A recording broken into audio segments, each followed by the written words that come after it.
Hello friends, welcome to my official YouTube channel. स्वागत है आपका अपने यूट्यूब चैनल पर। एटीसी का जो आज एग्ज़ाम होना था 21 फरवरी 2023, सेकेंड शिफ्ट का एग्ज़ाम भी कंडक्ट हो चुका है। कई सारे बच्चों ने प्रॉपर पूरा हमको एक एक टॉपिक और एक एक जो जिस टॉपिक से, जिस सब्जेक्ट में, जिस सेक्शन में जो पूछा गया है, कितने क्वेश्चन आए हैं, क्या लेवल था, एक एक चीज़ पूरा प्रॉपरली बता दिया है। तो फाइनली वो सारा कुछ समझने के बाद अब हम आपके लिए वीडियो लेकर आए हैं। सेकेंड शिफ्ट में पहली चीज़ तो जो आपका लेवल था एग्ज़ाम का, उसको हम बोल सकते हैं कि मॉडरेट से डिफ़िकल्ट था। मॉडरेट से डिफ़िकल्ट था और बहुत से बच्चे ऐसे बोल रहे हैं कि हमारा पेपर डिफ़िकल्ट आया है, हमारा पेपर डिफ़िकल्ट आया। तो एक चीज़ तो आपको हम बता देते हैं, अगर फर्स्ट शिफ्ट के कंपैरिजन में, बिकॉज फर्स्ट शिफ्ट इजी आया है, इजी बहुत इजी नहीं बोलेंगे, लेकिन हाँ इजी टू मॉडरेट। कोई बोल रहा है बहुत इजी है, कोई बोल रहा है इजी टू मॉडरेट है, वो भी हम बोल सकते हैं इजी टू मॉडरेट। तो फर्स्ट शिफ्ट के कंपैरिजन में अगर देखें तो जिसका भी सेकेंड शिफ्ट में एग्ज़ाम था, इनको बेनिफिट मिलेगा किस चीज़ का? वो मिलेगा नॉर्मलाइजेशन का। सेकेंड शिफ्ट में जितने भी बच्चों ने एग्ज़ाम दिया है, आप सबको नॉर्मलाइजेशन का बेनिफिट मिलेगा। फर्स्ट शिफ्ट के कंपैरिजन में second shift was little bit hard, पहले से हार्ड था पेपर। और ये नहीं बोल सकते इजी था, हार्ड था, ऑब्वियस है हार्ड था। अब क्या क्या क्वेश्चन पूछे गए हैं, किस किस टॉपिक से पूछे गए हैं, वो सारी चीज़ें हम आपसे यहाँ पर डिस्कस कर लेते हैं, कैसा एग्ज़ाम का लेवल था। फिजिक्स में अगर हम बात करें, मेजर पार्ट पूरा आपका क्लास ट्वेल्थ, पूरा क्लास ट्वेल्थ, मुझे नहीं लगता क्लास 11 के एक दो क्वेश्चन भी पूछे गए। क्लास 12 से ही ऑलमोस्ट सारा कुछ पूछा गया है।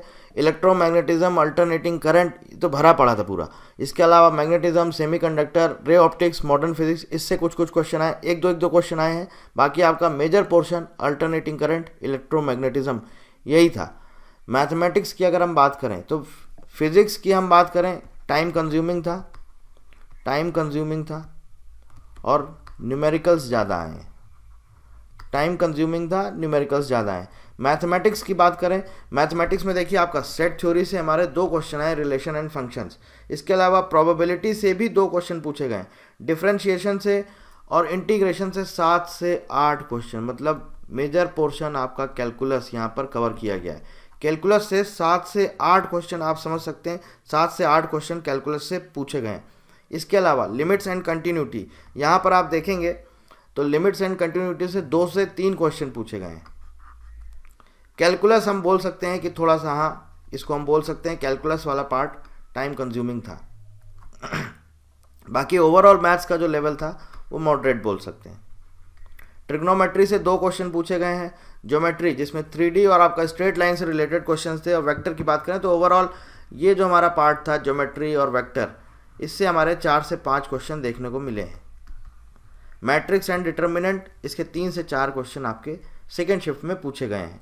ये हम बोल सकते हैं लेवल इसका, मैथमेटिक्स का हम बोल सकते हैं मॉडरेट। फिजिक्स का भी हम मॉडरेट बोलेंगे, लेकिन हाँ थोड़ा सा टाइम कंज्यूमिंग ये भी था फिजिक्स आपका। और मैथमेटिक्स में जो कैलकुलस वाला पोर्शन था आपका, कैलकुलस वाला, ये पूरा टाइम कंज्यूमिंग था। रीजनिंग की बात करें तो रीजनिंग में इस बार सबसे ज़्यादा सिटिंग अरेंजमेंट, सेकेंड शिफ्ट में सिटिंग अरेंजमेंट के क्वेश्चन बहुत पूछे गए हैं। और ये शायद मेरे हिसाब से 4 से 5 क्वेश्चन सिटिंग अरेंजमेंट के पूछे गए हैं, 4 से 5 क्वेश्चन। एजम्पशन से रिलेटेड आपके 2 क्वेश्चन थे। वेन डायग्राम के 2 क्वेश्चन थे आपके। डायरेक्शन से रिलेटेड 2 क्वेश्चन थे। डायरेक्शन, इसी में आपका डिस्टेंस वाला भी क्वेश्चन पूछा गया था, इसी में ही था, इंक्लूड था। ब्लड रिलेशन से आपका 1 क्वेश्चन पूछा गया था। क्वांट की अगर हम बात करें, क्वांट में आपका क्या था, क्वांट में आप देखिए प्रॉफिट एंड लॉस के आपके 2 क्वेश्चन पूछे गए थे। रेशियो एंड प्रोपोर्शन का आपका 1 क्वेश्चन पूछा गया है। टाइम एंड वर्क से 1 क्वेश्चन आया था। पाइप्स एंड सिस्टर्न से आया है। हम SI and CI, simple interest और कंपाउंड इंटरेस्ट, और इसके अलावा हम बोल सकते हैं टाइम, ये जो हमारा पोर्शन था ये 4, मतलब मेजर क्वेश्चन हमें यहाँ से देखने को मिले हैं। SI और CI से 3 क्वेश्चन, मिक्सचर और एलिगेशन का भी आपका 1 क्वेश्चन आया था। इसको भी हम बोल सकते हैं कि थोड़ा सा ये दोनों जो हमारे थे, रीजनिंग और मैथमेटिक्स, ये भी टाइम कंज्यूमिंग था। और कुछ बच्चे बोल रहे हैं रीजनिंग बहुत ही ज़्यादा डिफ़िकल्ट था। टाइम कंज्यूमिंग था, देखिए क्योंकि सीटिंग अरेंजमेंट आ गया है तो इसलिए आपको डिफ़िकल्ट लग रहा है, लेकिन ओवरऑल पेपर मॉडरेट था। ऐसा नहीं बोल सकते कि रीजनिंग वाले सेक्शन की हम बात कर रहे हैं। वैसे जो बच्चे बोल रहे हैं मॉडरेट से डिफ़िकल्ट या डिफ़िकल्ट नहीं बोलेंगे, मॉडरेट टू डिफ़िकल्ट बोलेंगे, क्योंकि 85 से 90 तक उन्होंने किया है अटेम्प्ट, 90 प्लस भी किया है, तो ऐसा नहीं है। और अटेम्प्ट तो करके आए 120, लेकिन 90 प्लस तक उनको लग रहा है कि उन्होंने सही किया है। इंग्लिश की बात करें, इंग्लिश में देखिए प्रोपोजिशन आर्टिकल से बहुत सारे क्वेश्चन थे। प्रोपोजिशन के 3 क्वेश्चन थे, आर्टिकल से आपके 3 क्वेश्चन थे, इसके अलावा प्रोवर्ब, इससे रिलेटेड शायद 2 क्वेश्चन आपके पूछे गए हैं प्रोवर्ब से रिलेटेड। एंटोनिम्स का 1 क्वेश्चन आया था, सिनोनिम्स का 1 आया था, फिल इन द ब्लैंक्स के 2 से 3 क्वेश्चन थे, और टेंस से रिलेटेड आपके 2 क्वेश्चन थे। रीडिंग कॉम्प्रिहेंशन यहाँ पर नहीं पूछा गया था। करंट अफेयर्स की बात करें तो 2 क्वेश्चन यहाँ पर शायद करंट अफेयर्स के थे। एक तो आपका ये मेजर ध्यानचंद, इस अभी जो खेल रत्न अवार्ड है ये किसको दिया गया है। इसके अलावा एक और क्वेश्चन आया है करंट अफेयर्स से, आर्टिकल 148 ये किससे रिलेटेड है, ये आपका क्वेश्चन पूछा गया है पॉलिटी का। साइंस के 3 क्वेश्चन थे, साइंस से रिलेटेड यहाँ पर 3 क्वेश्चन पूछे गए थे।